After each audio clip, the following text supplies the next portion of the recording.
Om. I would like to take a look at the challenging topic of depression. Together exploring this strong emotional charge, which comes with this heaviness, which sometimes can hit us like a massive tsunami wave, and we can be drowning in negativity. A certain heaviness which pulls us down. Not just a laziness and an inertia, but an all-encompassing, almost darkness coming over us. A shadow which is getting darker and darker. And sometimes the light seems to disappear altogether in these challenging moments. And then, unfortunately, these moments turn into periods. And it can be very dark in some people's lives for extended period of time. And frequently it's seemingly not even our fault. External circumstances. Material topics like losing money, a job, a credit card, some failure in the material plane or at the level of our reputation, social disapproval, being cancelled, some kind of judgmental, negative, cunning energy coming from people in our surroundings. Direct manipulation, vicious attacks from other people, or vicious attacks from our own mind, which in a way is the consequence of past experiences. What was presented to us in our early childhood, in the context of our family and neighboring surroundings. A variety of heaviness, of negative influences came our way in the past and still lingers around and is dormant, sleeping there, ready to wake up.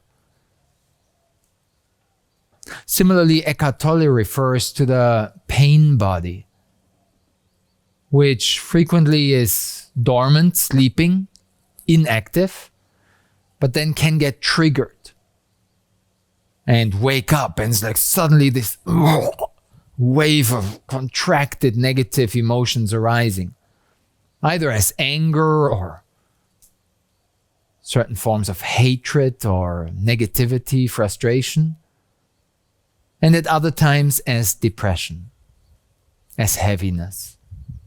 A certain inner pain, which is not just a certain sweet melancholy. Important to differentiate that. Not every slightly grayer emotion is already the end. There is a beauty also in melancholy, in the autumn time, in the candlelight. But the tendency is that it gets too strong and overwhelms us. And we get sucked in, drawn, sucked down.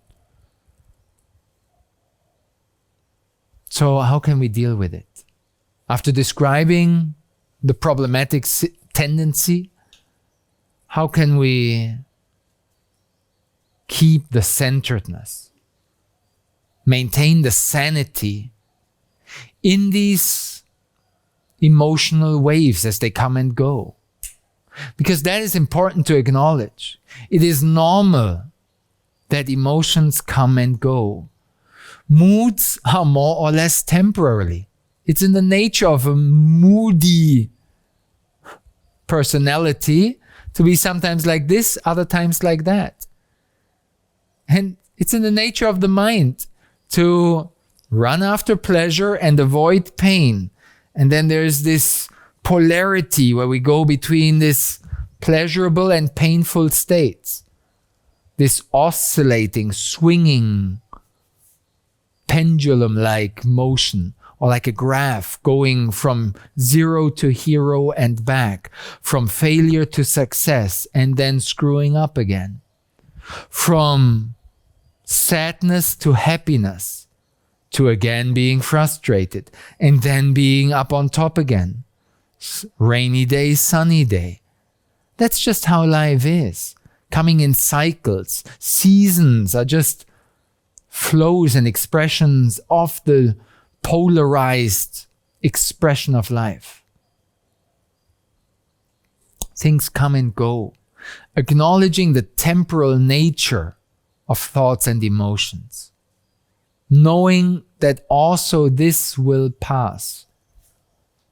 But it's a very heavy, depressive episode. And I can easily lose trust in that. And it seems to be experientially, basically, the end of the world. No? And we just lose meaning, purpose. Why should I even continue? Radical questioning of fundamentals. See that there's also a benefit in that. Reflecting, inquiring. Is it really useful? Is it really meaningful and helpful for me to do this or that? Does it really matter? Is it a priority in my life? I'm radically questioning, inquiring into foundations. And then I can notice like, wow, I actually wasted my time with this and that. And it's kind of frustrating, depressive that I spent X days, years, decades of my life with this or that foolishness. It's kind of like, I screwed up. And sure, that makes us feel bad temporarily. But there's an opportunity to learn and grow in that. Can you see the challenge as an opportunity? Can you keep the connection to the light at the end of the tunnel? This is a famous metaphor, but a useful one. Because there is always not only a light at the end of the tunnel, but you gotta be somehow smart to find an emergency exit in your tunnel. And you don't need to go the kilometers to the end of the tunnel. There might be some kind of side escape, some emergency exit which branches out and is kind of a shortcut to the light. Find that kind of, it's like an emergency brake where we're turning around in circles in this dark tunnel. We pull the emergency brake until here, no more further. I'm just digging myself into a dead end here. No light at the end of this tunnel. And that light is so far away. And I just like, oh my God, cut it out. Emergency brake and emergency exit. Exit strategy. How can you pull yourself out of the swamp? And if you cannot do it yourself, who can guide you? Who can you rely upon? Who is a trustworthy, mature friend in your surroundings? Where you can be sincere, transparent, and honest and ask, please give me a hand. I need the support. I really rely on it. So have a trusted friend in your surrounding who you can rely upon. And don't think that they... No. If it's urgent, reach out. We are in this together. Yes, we feel lonely and isolated, but it's in a way also our own digging ourselves deeper in. Not daring. What will other people think of me? There's a social stigma around it, a negative labeling of like, oh, you should be all happy and how are you? Nice.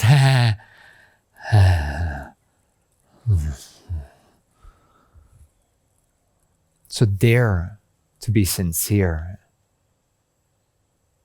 Be transparent. Speak up and set an example of sincerity in your community. Share also the challenging moments of your life. can directly share something from our experience. We were a travel-based yoga school in Bali here, offering intensive yoga teacher trainings and people coming from all around the globe. And then Corona pandemic. 0.0 participants for more than a year. Who knows, maybe for another year. Pretty heavy. So many people supporting us, staff, friends. How can we pay the bills?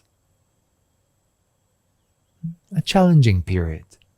For us, easy, because we live in paradise here. But for other people, even more difficult. Comes compassion out of that. Yeah, okay, for me, challenging, but for other people, even more challenging. Try that one. And not to look down on those people like, oh, they are like real losers. But to help ourselves out of this self-pity victim role of seeing like, wow, other people are struggling even so much more. I am actually still comparatively well off. That can be super helpful to zoom out, see the bigger picture, and acknowledge that we are still more or less privileged. And being thankful for that. So practically speaking, counterbalancing depression, sadness, with gratitude. Out of gratitude comes appreciation, and there's a certain lightness and joyfulness in that. So replacing the negative thinking, bad habits, with good habits. Gratitude challenges, exercises, writing down every day, every morning, every evening, something like that. 3 things, 10 things you're grateful for. And really feel them. Not just lip service, writing something. I'm like, wow, actually, no, thank you. I really appreciate this privilege. And simple things. Enjoy the beauty of simplicity. Even if it's cloudy, know that the sun is shining. Even if it's autumn, don't think like, oh, it's going to be a... No. Every leaf turns into a flower in the fall and autumn time. Colorful. A symbol of the seasonal, cyclic changes in nature. So cultivate beneficial habits, gratitude, and trust. Counterbalance the doubts, which are in many ways at the core of depression. Counterbalance the doubts with trust. Have that stable ground to stand upon and return to your breath in your heart.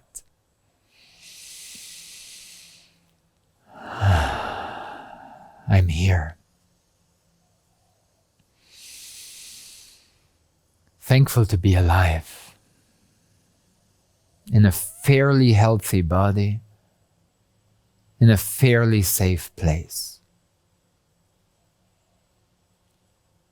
I know that life supports me on the foundations. I will have enough food. I will find some shelter.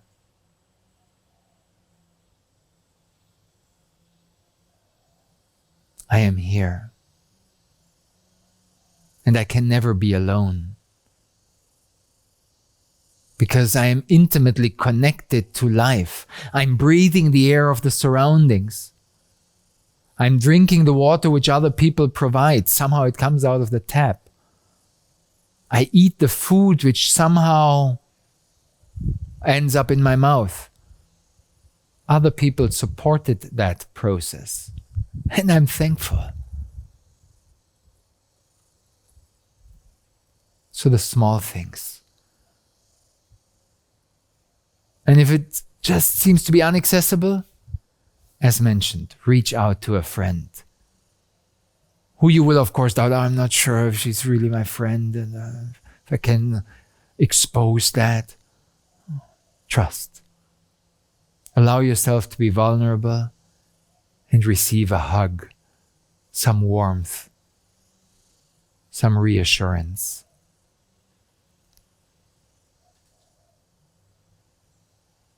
No one said it would be easy. And it's so hard to do and so easy to say. But we have to start somewhere. Trust in your heart and follow that deepest calling and intuition. And allow yourself to come back home to the essence of light within yourself. Best wishes for this journey of the heart. Namaste.